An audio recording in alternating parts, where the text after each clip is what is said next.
दर्शकवृन्द नमस्कार। कार्यक्रम कमन इस्युमा यहाँलाई हार्दिक स्वागत अभिवादन छ। कार्यक्रम कमन इस्यु तपाईले क्यापिटल टिभी एचडीबाट हेर्न सक्नुहुनेछ। कार्यक्रममा हामी मूलत तपाई हाम्रै सरोकारका विविध विषयवस्तुमा हामी छलफल गर्छौं, विषयगत सुस्पष्टता हुने कोसिस पनि गर्दछौं। दर्शकवृन्द, आजको कमन इस्युमा हामीले शिक्षाको विषयवस्तुलाई उठान गर्दैछौं। हाम्रो संविधानले शिक्षालाई ग्यारेन्टी गरेको छ, विशेषतः विद्यालय शिक्षाको कुरालाई अझ बढी सुनिश्चित गर्ने भनेर संविधानले व्यवस्था गरेको छ। तर शिक्षामा केही त्यस्ता विभेदहरू पनि सँगै सिर्जना भइरहेका छन्। पछिल्लो पटकमा निजी क्षेत्रको शिक्षा र सार्वजनिक शिक्षाको बहस पनि सँगै उठिरहेको छ। सार्वजनिक शिक्षालाई गुणस्तरीय कसरी बनाउने भन्ने विषयमा अहिले व्यापक रूपमा बहस अगाडि बढिरहेको छ। यसको गुणस्तरीयताको प्रश्न र यसलाई संस्थागत रूपले कसरी अगाडि बढाउन सकिन्छ भनेर बहसहरू जसरी अगाडि बढेको छ र आजको श्रृङ्खलामा पनि हामी यिनै विषयवस्तुमा केन्द्रित रहेर हामी संवाद गर्दैछौँ। विशेषतः सार्वजनिक शिक्षाको गुणस्तरीयता वृद्धि कसरी गर्न सकिन्छ भनेर आजको श्रृङ्खलामा हामी छलफल गर्दैछौँ। र हामीसँग हुनुहुन्छ शिक्षाका लागि राष्ट्रिय अभियान नेपालका अध्यक्ष कुमार भट्टराई। नमस्कार, धेरै धन्यवाद। हामी अहिले पछिल्लो पटक चाहिँ विशेषतः यो सार्वजनिक शिक्षाको विषयमा चाहिँ जसरी बहस गरिरहेछौँ नि, हामी अलिकति डिफाइन गरौँ न। यो सार्वजनिक शिक्षा हामीले जसरी भनिरहेछौँ, सार्वजनिक शिक्षालाई चाहिँ हामीले कसरी बुझ्ने हो, खास त्यहाँबाट सुरुवात गरौँ। सार्वजनिक शिक्षा भनेपछि अब सरकारी स्वामित्वमा रहेका चाहिँ शिक्षा भनेर हामीले बुझ्न जरुरी छ। र अहिलेको यो जुन सन्दर्भ, अहिलेको जुन यहाँले भन्नुभयो सार्वजनिक शिक्षाको बहस चाहिँ एकदमै आरम्भ भएको छ, छलफल भएको छ भन्ने खालको, यो स्वाभाविक पनि छ। हामी एउटा राजनीतिक सङ्क्रमण होइन पार गरेर नयाँ चरणमा प्रवेश गरेका छौँ र देश सङ्घीयतामा प्रवेश गरेको छ। र हामी सङ्घीयताभित्र अहिलेको नयाँ यो राजनीतिक परिवेशमा र तिनै तहको सरकार पनि निर्माण भइसकेको अवस्थामा हामी सबै विषयमा, समाजका जीवनका सबै आयामहरूमा यति बेर हामी चर्चा छलफल गर्दैछौँ। अहिलेको नयाँ राजनीतिक परिवेशमा हामी कसरी अगाडि बढ्ने भन्ने खालको कुरामा र त्यो जीवनको सबैभन्दा नजिक रहेको, सबैभन्दा चाहिँ आवश्यक मध्ये पर्ने शिक्षाका कुराहरूमा पनि त्यो खालको छलफल अगाडि बढ्ने सन्दर्भ हो। र अहिले शिक्षाको चर्चाले यति धेरै चाहिँ एउटा स्थान पाउनुको महत्त्वपूर्ण कारण भनेको चाहिँ अहिले जुन एउटा भनौँ न शिक्षा, नयाँ व्यवस्थामा हाम्रो शिक्षा प्रणाली कस्तो हुने भन्ने बारेमा हामी छलफल गर्दैछौँ। स्थानीय तहको कुराहरू छ होइन, प्रादेशिक कुराहरू छन्, सङ्घीयताका कुरा, सङ्घका कुराहरू छन्। यी सबै कुराहरूले गर्दाखेरि चाहिँ यसको चर्चा परिचर्चा अहिले व्यापक भएर गएको हो। र हामीले संविधान त कानुनी तहमा हामीले हेर्दाखेरि हाम्रो संविधानले वास्तवमा शिक्षा भनेको सार्वजनिक शिक्षा भनेर बुझ्छ, सार्वजनिक शिक्षा भनेर चिन्छ। अहिले जस्तो तपाईँले भनिराख्नु भएको छ नि, जस्तो सार्वजनिक शिक्षाको कुरा गरिराख्दाखेरि हामीले केही समय यतादेखि भनौँ अथवा विगत लामै समय भइसकेको छ, हामीले दुई खालको शिक्षाको कुरा चाहिँ हामीले त्यो प्र्याक्टिस गरिरहेछौँ। एउटा चाहिँ निजी क्षेत्रबाट पनि राम्रैसँग चाहिँ त्यो खालको योगदान भएको छ भनौँ, अथवा उहाँहरूको चाहिँ लगानी भएको छ। एउटा चाहिँ हामी सार्वजनिक शिक्षाको कुरा गरिरहेछौँ अथवा सामुदायिक शिक्षाको कुरा गरिरहेछौँ, जहाँ चाहिँ राज्यको आफ्नै खालको स्वामित्व छ। यो दुई खालको शिक्षाले चाहिँ खास यो के खालको सन्देश चाहिँ दिइरहेको हुन्छ हाम्रो समाज? त्यही त, यो वर्गीय समाजलाई प्रश्रयले दिन्छ। वास्तवमा नेपाली एउटा आधारभूत कुरा भनेको चाहिँ हाम्रा बालबालिकाहरूले, नेपाली बालबालिकाहरूले गुणस्तरीय शिक्षा प्राप्त गर्नुपर्छ। एउटा यो कुरामा त कसैको विमति रहेन। अब यो गुणस्तरीय शिक्षा दिने काम कसको हो त भन्दाखेरि शिक्षा क्षेत्रको हो। अनि शिक्षा हामीले अहिले चर्चा गरेको निजी क्षेत्र र सार्वजनिक क्षेत्रले दिइरहेका छन् भनियो। तर सार्वजनिक क्षेत्रको जुन गुणस्तरीयता छ त्यसमाथि प्रश्न भयो कि त्यसले गर्दाखेरि चाहिँ यो सार्वजनिक शिक्षाको गुणस्तरलाई हामीले बढाउनु पर्यो। यो त्यही थियो मैले जोड्न खोजेँ। जस्तो विशेष त हामी अलिकति कुरा गर्ने हो भने 46 सालको राजनीतिक परिवर्तन पछाडि चाहिँ निजी क्षेत्रहरूको चाहिँ अलिकति बढी सक्रियता देखिन्छ होइन। हरेक क्षेत्रमा, सँगसँगै शिक्षा क्षेत्रमा पनि निजी क्षेत्रलाई जब लगानी गर्नलाई सरकारले एक खालको नीति लिएर आयो, सँगसँगै निजी क्षेत्रको प्रवेश देखिन्छ।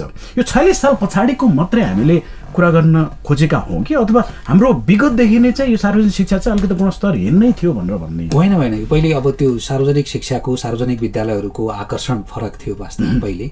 र अब जब यो नयाँ शिक्षा पञ्चायत कालमा सुरु भयो त्यसले नै अब एउटा चाहिँ स्वामित्व सहित लियो। लगानी गर्यो राम्रो कुरा हो, तर स्वामित्व सहित चाहिँ त्यो विद्यालय पहिले स्वामित्व समुदायले जुन अपनत्व चाहिँ गर्नुहुन्थ्यो विद्यालयको शिक्षाको त्यो नहुने बित्तिकै यसरी अगाडि बढ्यो। र जुन 46 सालको हामीले वर्ष नै तोकेर भन्यौँ यो परिवर्तन सँगसँगै जुन निजीकरणको प्रक्रिया अगाडि बढ्यो, निजीकरणका कुराहरूले म अघिको सन्दर्भ पनि जोड्न चाहन्छु। निजीकरणका कुराहरूले चाहिँ यो सबैको पहुँच निजीमा हुँदैन। सबै जनसमुदायको पहुँच सार्वजनिकमा हुने भएको हुनाले सबै बालबालिकाहरू गरिब दुखी जो पछाडि परेका पारिएका भनेका छौँ हामी, त्यो सबै समुदायहरूको पहुँच पुग्ने ठाउँ कहाँ हो भन्दा सार्वजनिक विद्यालय हो, त्यसको हुनुपर्छ। र अर्को सिद्धान्तको कुरा के रह्यो भने वास्तवमा शिक्षा स्वास्थ्य र यो हाम्रो जुन सामाजिक सुरक्षाका कुराहरू छन् यो भनेको राज्यको दायित्वको कुरा हो। त्यो कारणले पनि शिक्षाका कुराहरू चाहिँ यो चाहिँ सरकारको राज्यको दायित्वभित्र पर्ने कुरा हो। त्यसलाई हामीले चाहिँ सबैको पहुँचमा पुर्याउने हो भने सार्वजनिक शिक्षालाई सुदृढ गरिनुपर्छ र चाहिँ यसलाई चाहिँ एउटा गुणस्तरीय शिक्षा चाहिँ उपलब्ध गराउनुपर्छ। यो नै लोकतन्त्रको आधार हो। यदि हामीले यही ढङ्गले निजीकरणलाई प्रश्रय दिँदै जाने हो र सार्वजनिक विद्यालयहरूको सार्वजनिक शिक्षाको गुणस्तर घट्दै जाने हो भने हामी द्वन्द्वको बीजारोपण गरिराखेका छौँ। हामी द्वन्द्व एउटा चाहिँ हामीले व्यवस्थापन गऱ्यौँ भन्यौँ होइन, तर यो कारणले शिक्षामा जुन विभेद देखिन्छ सबै बालबालिकाहरूले सबै नेपाली जनताले उत्तिकै रूपमा एउटा चाहिँ शिक्षामाथिको पहुँच पाउँदैनन्। त्यसपछि के हुन्छ? असन्तोष पैदा हुन्छ र विद्रोह हुनसक्छ, द्वन्द्व सुरु हुन्छ, वर्गीयता हट्छ। समावेशीको हामी कुरा गर्दैछौँ, समाजवाद उन्मुख समाजको हामी कुरा गर्दैछौँ, संविधानले त्यो भनेको छ। यी सबै कुराहरूमाथि प्रश्न चिन्ह लाग्छ। त्यो कारणले गर्दाखेरि सार्वजनिक शिक्षाको सुदृढीकरणको विकल्प अर्को छँदै छैन। हामी सबैले नीति निर्माणको तहदेखि लिएर जनसमुदाय, हामी सबैले मिडियाकर्मी, हामीले बुझ्नुपर्ने कुरा भनेको समाजको सबभन्दा महत्त्वपूर्ण इक्वलाइजर भन्छौँ नि, एउटा समाजलाई इक्वालिटीतिर लैजाने, समानतातिर लैजाने, समावेशीतातिर लैजाने भनेको सार्वजनिक शिक्षा नै हो, त्यसको विकल्प छैन। र यसको उदाहरण हामी संसारभरिका विकसित देशहरूमा हेऱ्यौँ भने पनि सार्वजनिक शिक्षालाई त्यो स्थानको महत्त्व दिएको छ। 99% 100% नै भने जस्तो चाहिँ स्कान्डिनेभियन देशहरूमा, नर्वे, स्विडेनमा बालबालिकाहरू सबै नै जान्छन्। पुँजीवादी भनिएको अमेरिकामा पनि 90% भन्दा बढी बालबालिकाहरू त्यहाँ चाहिँ निजी क्षेत्रले पनि उत्तिकै प्रतिस्पर्धा गर्छ र अमेरिकाले आफूलाई पुँजीवादी देशको रूपमा चाहिँ प्रस्तुत गर्छ। त्यो देशमा समेत सार्वजनिक विद्यालय, सार्वजनिक शिक्षालाई चाहिँ सरकारले आफ्नो चाहिँ पक्कडमा राखेको छ। किन भन्दा यो समाजको जुन हार्मोनी छ, समावेशिता छ, यी सबै कुराको लागि चाहिँ शिक्षालाई त्यसरी जोड दिएको अवस्था छ।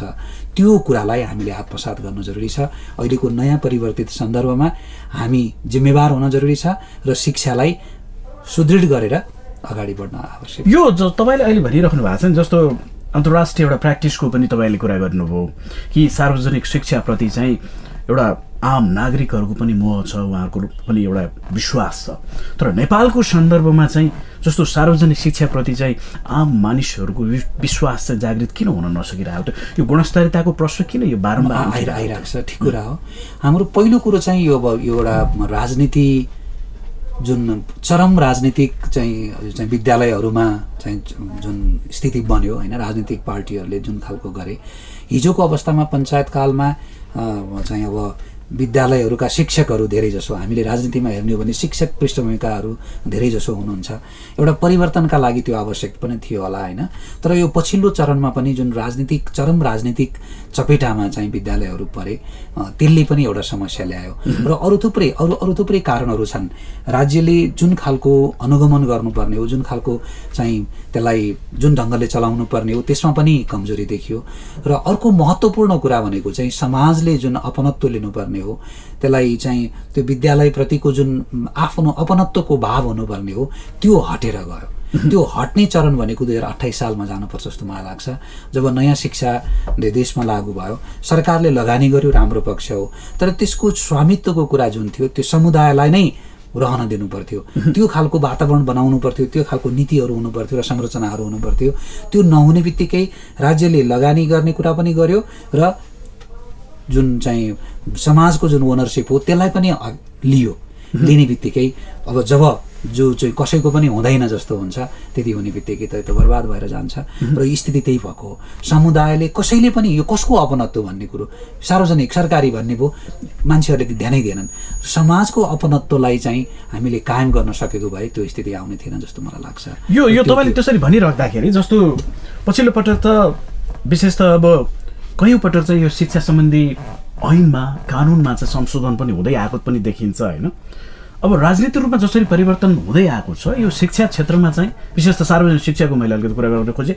यो क्षेत्रलाई चाहिँ व्यवस्थित गर्नको लागि यो ऐनहरूले पनि त्यसरी विशेष रूपमा एड्रेस चाहिँ गरिरहेको जस्तो देखिँदैन छैन। यो यतै त चलखेल यहाँ पनि पुरै राजनीतिक पूर्वाग्रह चाहिँ देखा एकदमै राजनीतिक पूर्वाग्रहको एउटा कुरा रह्यो। र अर्को चाहिँ यो निजीकरणले जुन जसरी गाँज्यो र निजीकरणबाट फाइदा लिने तत्त्वले चाहिँ जुन फाइदा लियो यो सार्वजनिक शिक्षालाई सुदृढ गराउने कुराहरूमा त्यो लाग्न सकेन। त्यो पक्ष त्यसरी चाहिँ अगाडि बढ्यो। त्यसले गर्दाखेरि यो अब त्यसलाई राजनीति मान्दाखेरि चाहिँ यो राजनीतिको चपेटामा परेको हामी देख्न सक्छौँ। र जुनसुकै एउटा राज्य व्यवस्थाले पनि सबैभन्दा पहिलो काम चाहिँ शिक्षाका क्षेत्रलाई उसले आफ्नो अनुकूल बनाएर लैजाने प्रयत्न गर्छ होइन। हामीले हेरौँ न यो चाहिँ जब राजा ज्ञानेन्द्रले पूर्व राजाले आफ्नो हातमा शक्ति लिनुभयो सबभन्दा पहिलो काम तपाईँले चाहिँ पहिलेको चाहिँ पाठ्यक्रम त्योभन्दा अगाडिका पाठ्यक्रम र राजा आइसक्नु भएपछिका पाठ्यक्रम तपाईँको चाहिँ त्यो उद्देश्यहरूमा हेर्नुहोस् तपाईँ फरक पाउनुहुन्छ। त्यो जुनसुकै राज्य व्यवस्थाले पनि आफू अनुकूल आफ्नो परिवार र आफ्नो जुन सोच विचार छ त्यो अनुसारको ल्याउन प्रयत्न गर्छ।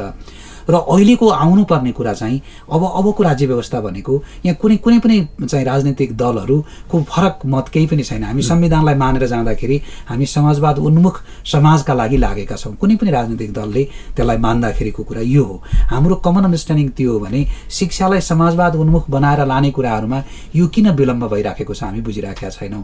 अहिले नै पनि हेरौँ अहिले हामीसँग चाहिँ सङ्घीय कानुन जुन आउनुपर्ने हो शिक्षा ऐन त्यो आइराखेका छैन। यो हाम्रो यहाँबाट पनि एकदमै जोरदार माग हाम्रो छ सङ्घीय ऐन जुन हो शिक्षा सम्बन्धी ऐन त्यो तुरन्तै आउनु पर्यो। यदि केन्द्रमा आयो भने त्यसले प्रादेशिक ऐन बनाउन मद्दत गर्छ र अर्को चाहिँ स्थानीय तहको चाहिँ ले पनि बनाउने ऐनहरूलाई त्यो एउटा छाता ऐनका रूपमा त्यो एउटा चाहिँ त्यो मानक भएर जान्छ। त्यो अहिलेसम्म बनेको छैन। यो नबन्नुको कारण हामीले यिनै कुराहरूमा खोज्नुपर्छ।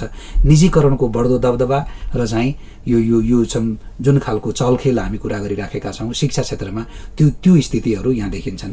र अर्को कुरा भनेको भर्खरै नेपाल सरकारले यो सरकार आउने बित्तिकै चाहिँ यो उच्चस्तरीय राष्ट्रिय शिक्षा आयोगको निर्माण गर्यो। त्यसले मेहनतपूर्वक चाहिँ एउटा प्रतिवेदन तयार गरेको छ। त्यसको संयोजक अध्यक्ष मन्त्री स्वयं हुनुहुन्थ्यो, शिक्षा मन्त्री नै आफै हुनुहुन्थ्यो र उहाँहरूले त्यसलाई चाहिँ प्रधानमन्त्रीज्यूलाई चाहिँ हस्तान्तरण गरिसक्नु भएको छ। तर त्यो सार्वजनिक भएको छैन।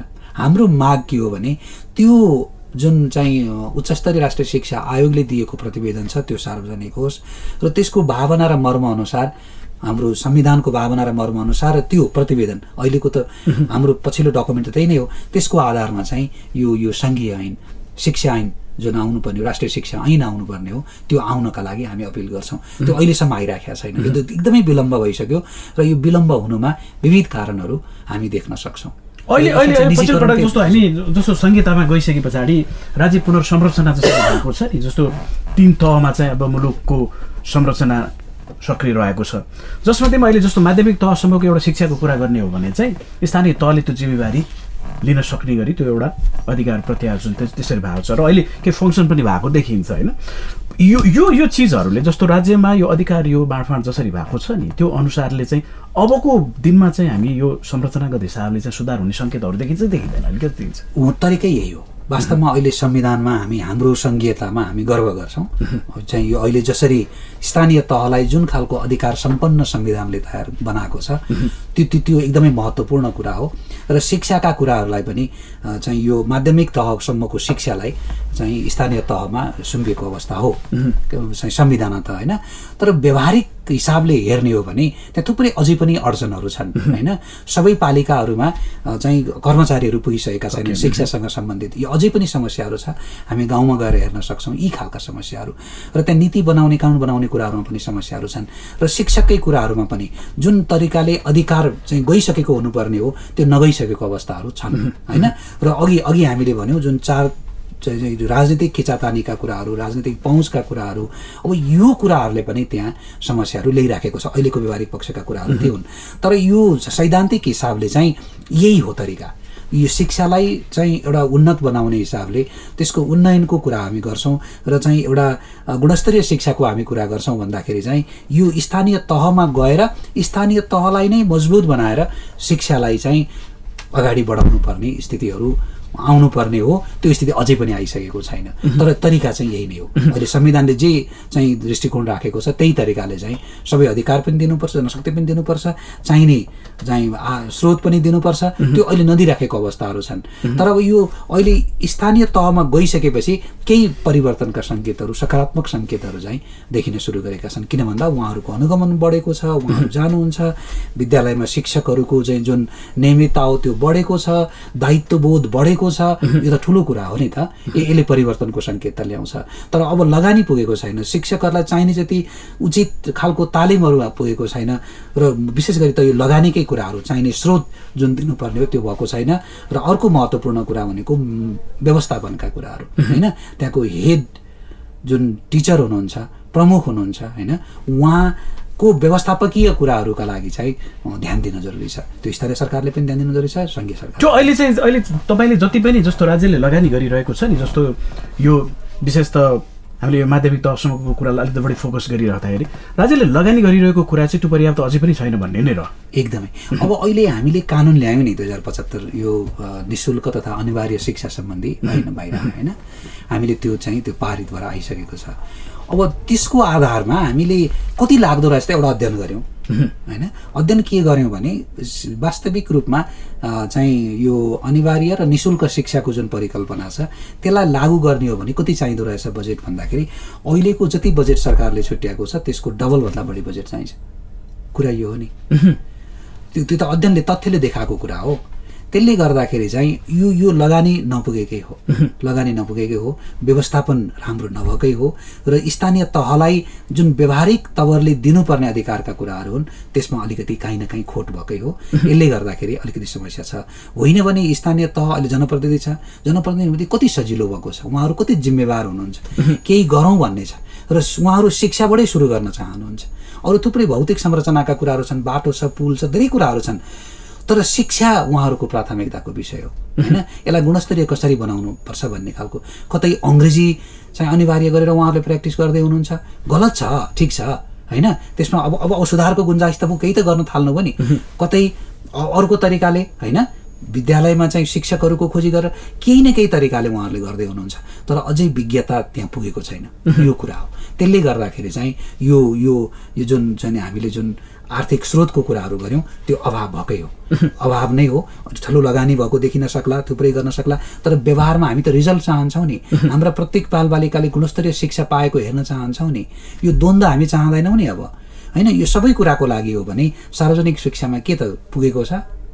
यो लगानीको अलिकति कुरा गरिराख्दाखेरि जस्तो हामीले अलिकति यसरी तुलना चाहिँ गर्न सकिएला कि नसकिएला। जस्तो राज्यले जुन रेसियोमा चाहिँ अहिले सार्वजनिक शिक्षामा लगानी गरिरहेको छ, निजी क्षेत्रबाट चाहिँ त्यस्तो अब सानै लगानीमा पनि उनीहरूले प्रतिफल चाहिँ किन त्यति गुणस्तरीय आइरहेको जस्तो पनि देखिन्छ। यो लगानी मात्रै पनि कुरा रहेछ र तपाईँले अघि जोड्नुभयो, व्यवस्थापकीय कुरा पनि रह्यो। हामीले त्यो व्यवस्थापन चाहिँ किन गर्न सकिरहेको छैनौँ त? सरकार जिम्मेवार हुनुपर्छ वास्तवमा। सरकारले थाप्लोमा हालेर मिलेर जस्तो यहाँ स्वयं शिक्षक आफै चाहिँ जिम्मेवार हुनुपर्छ, एकदमै हुनुपर्छ। जस्तो हामीले एउटा तुलना गर्न सकिएला नि कि जस्तो निजी क्षेत्रमा त्यही शिक्षकले निजी स्कुलमा पढाउँदाखेरि जति जिम्मेवार हुन्छ, सामुदायिक स्कुलमा अथवा सार्वजनिक शिक्षामा प्रवेश गरी सँगसँगै ऊ कैयन ठाउँहरूमा चाहिँ त्यो जिम्मेवार भएको जस्तो देखिँदैन। त्यो एकदमै समस्या छ। सेवा सुविधा चाहिँ हामी सरकारको उसबाट लिइरहेको हुन्छ, तर अब कति जिम्मेवार छ भन्ने खालको त देखिया छ नि त होइन। सही कुरा हो। जिम्मेवारीको कुरा मैले सरकार भन्ने बित्तिकै शिक्षक पनि सरकारभित्र पर्नुहुन्छ अघि। यो सबै कुराहरूलाई मैले भन्न खोजेको अकाउन्टेबिलिटी सबैमा हुनु पर्यो, शिक्षकमा हुनु पर्यो। अब अहिले मान्छेले देख्दाखेरि भेट्दाखेरि त शिक्षक भेट्छ नि होइन। हामीले प्रहरी भेट्यो भने जस्तो शिक्षाको कुरा गर्दाखेरि पहिलो भेटिनु हुने मान्छेहरू भनेको त शिक्षकहरू नै हो र उहाँहरूको समस्याहरू के छन् त्यसलाई पहिचान गरेर शिक्षकहरूलाई जिम्मेवार बनाउने कुराहरूमा हामी लाग्नै पर्छ। र त्यो भनेको चाहिँ व्यवस्थापकीय फाँट पार्ट हो र त्यसलाई चाहिँ सरकारले अब अहिलेको अवस्थामा स्थानीय सरकारले ध्यान दिनुपर्छ र स्थानीय सरकारमा जुन व्यवहारिक तवरमा जुन अधिकार दिनुपर्ने भन्ने खालका कुराहरू छन्, अधिकार पुग्नुपर्ने भन्ने खालका कुराहरू छन्, त्यो अझै पनि कतै न कतै अभाव छ। त्यो कुराहरूमा चाहिँ गर्नुपर्छ। र गुणस्तरीयताको कुरा मैले सरकार भन्ने बित्तिकै एउटा पार्ट भनिनँ, यो सिङ्गो कुराहरू र समाजलाई त्यहाँ अर्को पार्ट के छ भने समुदायलाई चाहिँ कसरी अपनत्व कायम गराउने, विद्यालय चाहिँ मेरो हो भन्ने भाव कसरी गर्ने। त्यहाँ अब निजी भन्ने बित्तिकै व्यक्तिसँग सम्बन्धित भयो र तर त्यसबाट चाहिँ फाइदा लिने कुराहरूसँग जोडिएको कुरा हो। उहाँले तन मन धन सारा कुरो दिएर चाहिँ त्यसलाई बढाउनतिर लाग्नुभयो, व्यवस्थापन गर्नतिर लाग्नुभयो। अर्को चाहिँ अब हायर फायर टिचरलाई पनि त सजिलो छैन नि त्यहाँ, होइन, त्यसका कति समस्याहरू छन्। यो कुराहरूले एउटा भयवश तर अरू मोटिभेसन पनि केही होला, त्यो हिसाबले उहाँहरूले लाग्नुभयो होला, होइन। तर यतापट्टि चाहिँ यो खालको चाहिँ विद्यालय चाहिँ रिवार्ड र पनिसमेन्टका कुराहरू पढाउने राम्रो गर्ने नगर्ने यो खालको क्याटेगोराइज त नहुने बित्तिकै त समस्या हुने भयो। त्यसले गर्दाखेरि हामीले आशावादी हुनुपर्ने ठाउँ भनेको चाहिँ अब आफ्ना विद्यालयहरूको जिम्मेवारी चाहिँ स्थानीय तहले लिने बित्तिकै त्यसले फरक पार्छ भन्ने हो। र त्यही हिसाबले अब सङ्घीय सरकारले सोच्नुपर्ने कुरा चाहिँ, केन्द्र सरकारले सोच्नुपर्ने कुरा चाहिँ त्यही हिसाबले हामीले त्यहाँको स्थानीय तहलाई त्यसरी तयार गरेका छौँ कि छैनौँ, हामीले त्यो जनशक्ति दिएका छौँ कि छैनौँ, र त्यो उपयुक्त चाहिने मात्रामा हामीले स्रोतहरू उपलब्ध गराएका छौँ कि छैनौँ, शिक्षकलाई त्यसरी तयार गरेका छौँ कि छैनौँ, तालिमदेखि लिएर अरू कुराहरूले। यो कुराहरू महत्त्वपूर्ण कुरा हो। यसो भयो भने मैले सरकार भन्ने बित्तिकै यसरी सबैको दायित्वको कुराहरू छन्, तर प्रमुख अभिभावकीय दायित्व चाहिँ सरकारले लिनुपर्छ र समाजको स्वामित्व बढाउने खालको त्यस्तो खालको चाहिँ योजनाहरू हामीले अगाडि सार्नुपर्छ। अहिले जस्तो पछिल्लो पटक तपाईँले कुरा गरिराख्दाखेरि जस्तो हामी स्थानीय तहमा यो खालको जिम्मेवारी आइसके पछाडि जो जनप्रतिनिधि छ नि, निर्वाचित जनप्रतिनिधि, उहाँले नै त्यो विद्यालयको व्यवस्थापकीय जिम्मेवारी भनौँ अथवा त्यसको अध्यक्षता ग्रहण गर्नुभएको उदाहरणहरू पनि देख्न थालिएको छ, होइन। त्यो कतिको प्र्याक्टिकल हो, त्यो ठाउँ हेरिकनको कुरा भयो। तर अब चाहिँ स्वतः नै वडा अध्यक्ष भइसकेपछि व्यवस्थापन समितिको अध्यक्ष हुने कुराहरू त्यो बेठी कुरा हो। हाम्रो यो पद आउने बित्तिकै त्यो हुनुपर्छ भन्ने भएन। र त्यहाँ एउटा वडा अध्यक्षले उसले हेर्नुपर्ने त उसको कयौँ चिजहरू छ, होइन। जस्तो शिक्षामा पनि, स्वास्थ्यमा पनि, कृषिमा पनि, अन्य सामाजिक विकासका कुराहरूमा पनि उसले त्यसरी भूमिका निर्वाह गर्न सक्षम हुन्छ कि हुँदैन। फेरि भोलि चाहिँ यो जुन प्रयोजन, जुन उद्देश्य आफ्नो एउटा पवित्र होला, होइन, जुन उद्देश्यले हामीले यो ढङ्गको अगाडि बढिरहेछौँ, विगतकै जस्तो व्यतिथि रहिराख्ने हो भने त फेरि के परिवर्तन? त्यही त। अब अहिले भनौँ न सुरुमा यो स्थानीय तहसँगको हाम्रो वार्तालाप छलफल हुँदाखेरि हामी देख्थ्यौँ उहाँहरू अति उत्साहमा हुनुहुन्थ्यो। मैले यो शब्दको प्रयोग गर्ने गरेको उत्साह होइन कि अति उत्साहमा हुनुहुन्थ्यो, होइन। र कतिपय ठाउँमा त सामाजिक सँगसँगै चाहिँदैन भने जस्तो र अब हामी सबै कुरो गर्न सक्छौँ भन्ने खालको जुन उहाँहरूको त्यो सोच थियो, होइन, त्यो बिस्तारो अब व्यावहारिकतामा आइसकेको छ। 20औं वर्षपछि चाहिँ चुनाव भएर बनेको सरकार कि स्थानीय तहमा पनि यो स्वाभाविक पनि हो, यसलाई मैले अन्यथा मानेको छैन। तर अब उहाँहरू व्यवहारमा र एउटा धरातलमा चाहिँ आउने कामहरू भइसकेका छ। त्यति बेलामा पनि उहाँहरूको आशय कुनै त्यस्तो दुराशय होइन, केही नै गरौँ नै भन्ने हो, होइन। तर यो गर्दै जाने क्रममा त्यो भएको हो। र अब अहिले कतिपय ठाउँमा छोड्न पनि थालिसक्नु भएको छ। उहाँहरूले एउटा चाहिँ योग्य मान्छेको टिम बनाएर त्यसलाई सञ्चालन गर्ने र त्यसलाई चाहिँ आफूले परबाट अनुगमन गर्ने, हेर्ने क्लोजली, होइन, कसरी काम भएका छन्, यी कुराहरू नीतिगत एउटा चाहिँ सल्लाह सुझावहरू दिने, यो खालको काममा लाग्नु पर्ने हो। तर त्यसो नगरेर सबै कुराहरू चाहिँ पदीय हिसाबले लिनुपर्छ भन्ने खालको यो खालको जुन एउटा केन्द्रीय मानसिकता जुन भनौँ न, लोकतान्त्रिक होइन कि एउटा आफूमै सीमित हुने खालको, यो त स्वाभाविक कुरा हो। मान्छेको बिचमा त्यति वर्षसम्मको एउटा प्र्याक्टिसलाई हामीले एकाएक एउटा त्यो सेयरिङको बेसिसमा जाने कुराहरू अलिक गाह्रो पनि हुने होला। तर यो बिस्तारो समाधान हुन्छ र त्यो अहिले हामीले जुन कुरा भनौँ त्यो प्र्याक्टिकल कुरा होइन।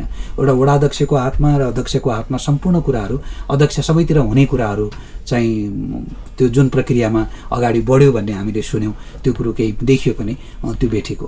तर धेरै ठाउँमा व्यावहारिक तवरले पनि उहाँहरूले केही कामहरू अगाडि बढाउनु भएको छ। त्यस्ता योग्य मान्छेहरूको समूह बनाइदिएर स्कुललाई बढाउनु भएको छ।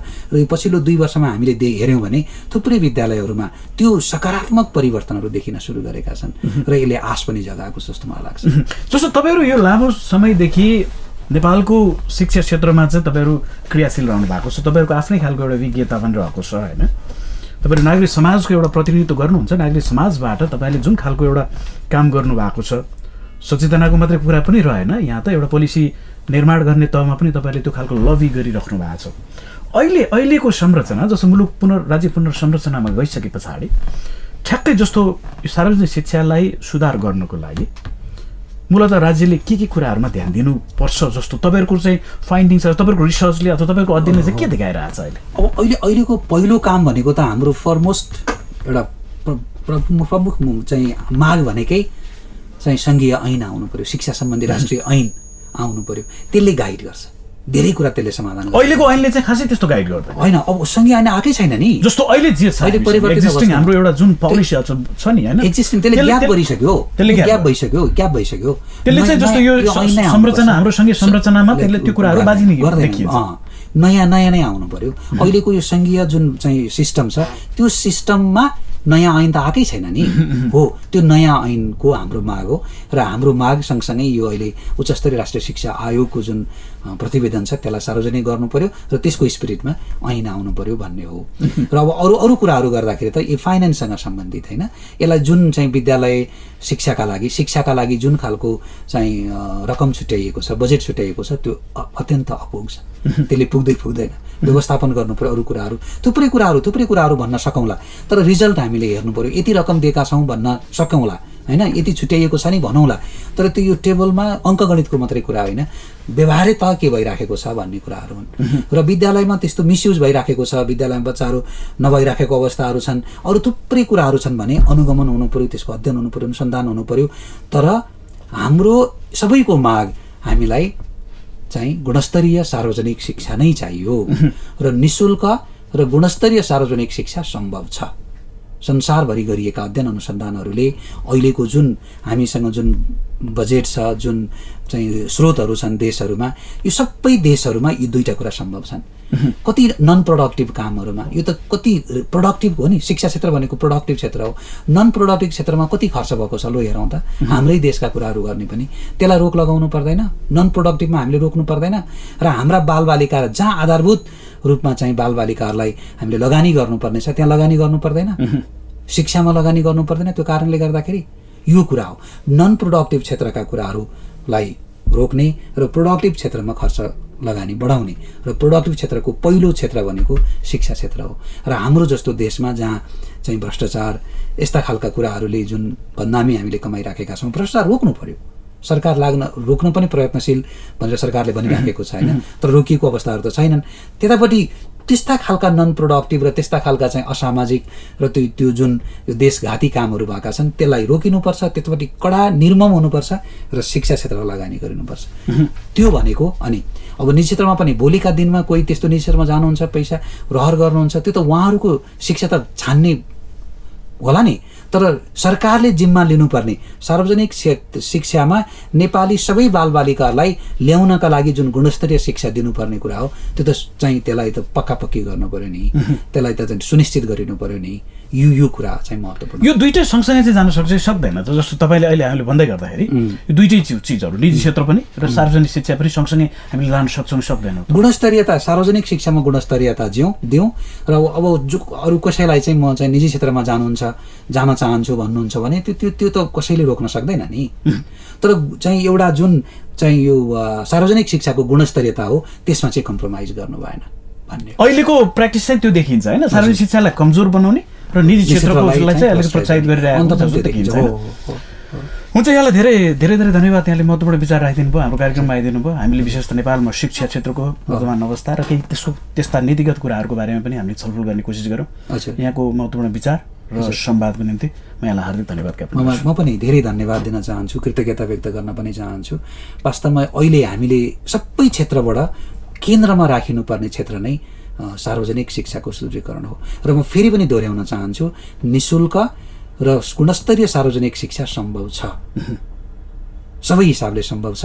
र यो अवधारणालाई चाहिँ लागू गर्नका लागि तपाईँ हामीसँग एउटा नवीन सोच र त्यो खालको भित्रबाट एउटा जुन चाहिँ प्रतिबद्धता हो त्यो आवश्यक छ, यो सबैबाट आवश्यक छ।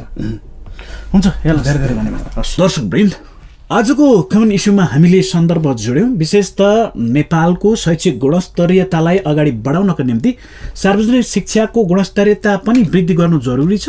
राज्यले ठुलो लगानी चाहिँ गरेको देखिन्छ, यद्यपि त्यो कतिको गुणात्मक छ भन्ने विषयमा पनि हामी केन्द्रित रहेर आज हामीले संवाद गऱ्यौँ।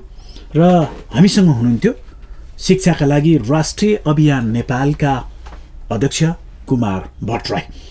आजको श्रृङ्खला यति नै। आगामी हप्ता हामी नयाँ विषयवस्तुका साथ फेरि पनि उपस्थित हुनेछौँ।